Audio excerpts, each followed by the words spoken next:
my next speaker, I would like to welcome. Well, first of all, we'll move to a new topic now. So we are going to talk about software and deep learning. And my next speaker is Leo. Leo comes from Munich, from the company elunic. And Leo is going to talk about use AI to an automatic inline 100% visual inspection for complex component. So Leo, the floor is yours. Thank you. Thank you. I hope you can hear me. My name is Leo, and I'm a data scientist. I'm going to tell you, maybe give you a bit insights on how deep learning is automating hard to automate inspection processes. So first of all, to give you some background about the company I'm working at, we are a full solution provider. We do machine learning, we have some software, and we do the integration part from a hardware perspective, plus from a system integration perspective. So we see a lot of customers struggling in every step of the process, and we try to help them. Normally, when we enter a production site, this is how it looks like. Even today, even in the 21st century, a lot of people sitting there looking at the products. In this case, actually, there are a lot of women, and women are better quality inspectors because they have a longer attention span. So men get, for example, yes, men get paid less in that job because they do a worse job. But anyway, I think in a time where everything is digital and everything is automized, such I would say very boring tasks should get automated as well. And now with deep learning, we have the technology to actually do that. So why is it still checked manually? I mean, there's a lot of machine vision already. It has been there the past 40 years. So why there's still so many human labor human labor in Germany, but also in other European countries is very expensive. So why there's no solution yet to the problem? And maybe we can do a test, and you can have a look at that image. It's a solar cell, and maybe you can try to find the defect. I give you some time.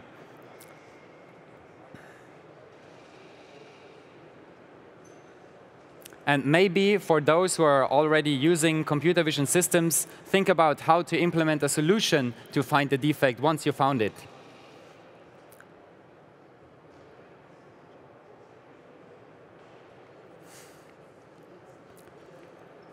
So I give you a small hint.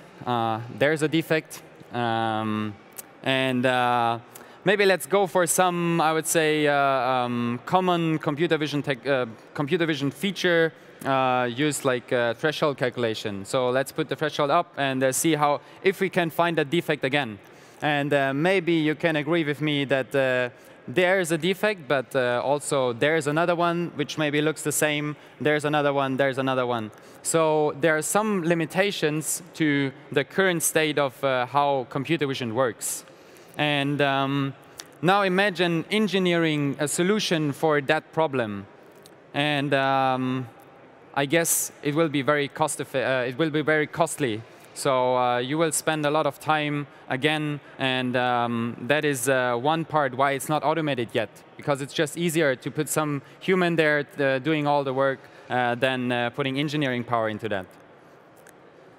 Second part might be accuracy. In that case, I don't know how accurate you can tune a system that is capable of detecting all those images, the defects.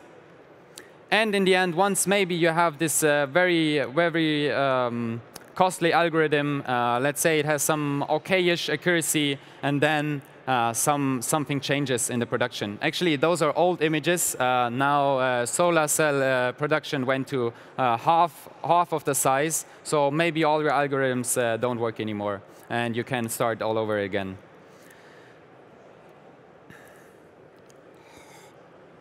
So how can artificial intelligence automate all that stuff? And maybe, I guess you're all educated and you all heard of it, but I want to go through the process just for the protocol, how deep learning works. And now that is a neural network used in computer vision, or actually the deep learning part of computer vision. And those are already there, have been there many years, and that's a basic problem of cat and dog classification. You give in an image, and you get out the label of cat and dog. The next thing, you can give in some text, and in the end, it plays a song. Maybe you all have some Alexa Siri at home telling it to start a song. And newer, I would say, achievements in the field is you give in a text, and it puts out an image. So there's a lot of movement in the whole field. And the technology went further and further from just classifying cats and dogs to now doing actual problem solving in production sites. So maybe let's go back to the problem that we had. There's our defect. And maybe you all know that training neural networks is based on image data. So images of good images, like the cat and dog problem, and images of bad parts. So here, to train an algorithm to teach it how to detect such defects, we need to tell the algorithm somehow. And we cannot just tell him, like, that's a defect. But we need to show that somehow to the algorithm. So we mark those parts that are defective in the image. And then we start the training. So we take good images, we take bad images, we take the labels, and we get some accuracy. Now, most of the time, the first model is not the best model. So you start somewhere, you train it, and it comes out. And now comes the nice thing about deep learning. Maybe we already have this low accuracy, and if we do it with computer vision, now we need to do more engineering, more how to fix this problem, maybe some other threshold, maybe some other method to solve the problem. And in the case of deep learning, you just use more data. So we put in more images, we give more image data to the algorithm, and it gets better. But we all know if a production site is producing defective parts all the time, it would not be in the market anymore. So no one has images of defective parts, and if so, there are very little. And since if we don't want to start a project and finish it in 10 years from now, we need to have some other methods to have some equally balanced class, which are OK images and defective images. So for that, I want to tell you one trick, which is augmenting the training data. So for example, here's another defect. And now, for us, it would look the same. But for the algorithm, if we flip it horizontally, that's a completely new information to the algorithm. So with just one image, if we flip it, we can make two images. And we can keep doing that, flipping it vertically, horizontally. We can also distort the perspective, which is also, again, a new information. Maybe for us, it's clear that this one is the same as that one, but for the algorithm, that is completely new information. So we can keep doing that. We do brightness adjustments. We do some contrast. We can blur it.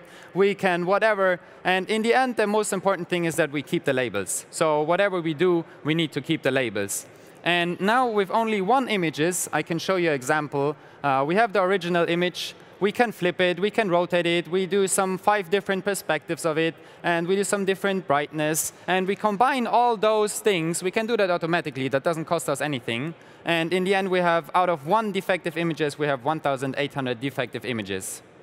So that is one solution to the big problem that deep learning faces, and which is now possible to solve with such techniques. Then another thing is using pre-trained models. So we all know that training a neural network is it needs a lot of data. So even now, if we now start training a model, it would take days and millions of images to get to a point where it understands what is a shape, what is round, what is circular. That is all. It needs a lot of data to understand that. So first, we randomize the weights of the model, but we don't do that. Already, big companies like Google, Facebook, all of them, they already train some very big networks, and we can just use them for our purpose. Thank you, open source. Then we take those images, and we apply, let's say, COCO pre-training. That means we take another model and fine-tune that model for another task. So for example, in our case, we take some defective images. So before it was random, then it got some sense of how the world looks like, and now we take defective images and go to the next thing, where we go for a specific domain. So for example, I've been talking to a guy who's doing a street inspection. So before it was maybe just a crack in general, and now we go for cracks on streets and do fine-tuning on that task. And with every step we go deeper into the field of pre-trained models, we need less data for the next step of training. So here you see first one, for example, MS COCO has 330,000 images. Then we only use 7,500 images of defects, and then even less, let's say 1,000 images of solar crack defects. That is the second trick I want to give you, how to get better with deep learning and solve the problem faster. And the last thing I want to share with you is very interesting to me, and it's synthetic data. So you don't need the defect to be there, but you can just create it yourself. And actually, Google did it, not Google, Microsoft did it for the HoloLens.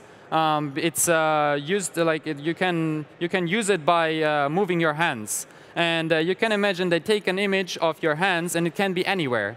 So whatever, it can be here, it can be at home, it can be at a production site. So it needs to be very robust to the environment. And they cannot take an image of every environment everywhere. So they just started creating those synthetic hands and moving them somewhere with different backgrounds. So here you have, you can change the light setting. You even have a depth camera, which is very good for 3D, for example.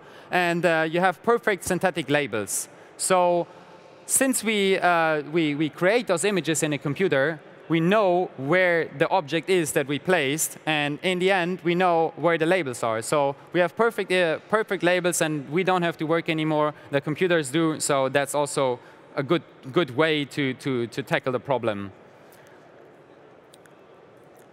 So now my question is deep learning a game changer? I'll let you answer the question, but I can tell you, once you implemented the system, it's much cheaper. So if you want to continue training, if you want to make it better, if you want to adjust the algorithm, once you have the pipeline, it's much cheaper to get to a better accuracy, for example, because you don't need more engineering power, but you just need more data. And data is kind of free, for example. It's electricity. So that is one part. The accuracy goes up over time. So the longer you use the system, the better it gets. It's not like you use it one day and then if it's bad, it stays bad. But you introduce the system, and then over time it gets better. The last part is flexibility. I try to combine it with costs, but in the end, if you have a system that is running, if you have an inspection system that is running, and you change your production, let's say you move from a black part to a yellow part, or you change the shape, you can use the same system, you can use the same pipeline to train a model for a different purpose, and so it's very flexible. There are even today a lot of I would say practical applications of machine learning, for example, in casting production, PCBs I saw here as well, in pharma and automotive a lot. So different industries use the technology on a different, I would say, for different purposes, but in the end, it's every time it's deep learning and it's defect detection. And before there have been a person doing the inspection task, and now there are algorithms assisting them and making their job easier. So that was it. I want to invite you checking your components with our software. You can get a demo code here, and I'm open for questions. Or maybe questions. or maybe not. So usually people, yeah, let's give you a hand. Leo, well done. Thank you. Thank you. So, is there a question? Feel free to raise up your voice or to use the chat.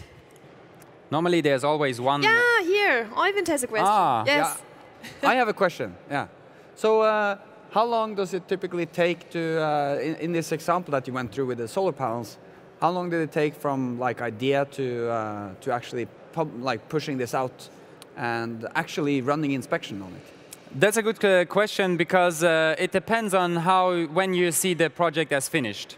So you can go very quickly to the first version of the model, but maybe the customer is not satisfied. Maybe you're not satisfied because you say, okay, I cannot trust the system enough. I need to train it a bit more.